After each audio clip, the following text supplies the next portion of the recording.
আগামী ৫ জুন সান ম্যারিনোর বিপক্ষে ফিফা প্রীতি ম্যাচের জন্য ২৩ সদস্যের দল ঘোষণা করেছে বাফুফে।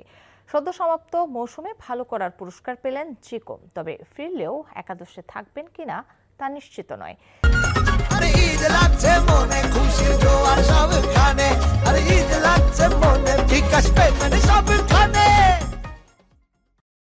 এদিকে ব্যক্তিগত কারণে এই সফরে থাকছেন না নিয়মিত উইঙ্গার রাকিব হোসেন। তার জায়গায় স্কোয়াডে ডাক পেয়েছেন রফিকুল ইসলাম। ২৩ জনের এই চূড়ান্ত স্কোয়াডে জায়গা পাননি রহমত মিয়া, ইব্রাহিম ও মিনহাজুল করিম স্বাধীন। আগামীকাল দুপুরে ঢাকা ছাড়বে বাংলাদেশ দল। ফিফার র্যাঙ্কিংয়ে বাংলাদেশের অবস্থান ১৮১, সান মারিনো সবার নিচে ২১১। র্যাঙ্কিংয়ের পার্থক্যটা জানা আছে বলেই সান মারিনোর বিপক্ষে হারলে তা হতাশার হবে বলে জানিয়েছেন থমাস টুলি। ঈদ লাগছে মনে খুশির জোয়ার সবখানে, আর ঈদ লাগছে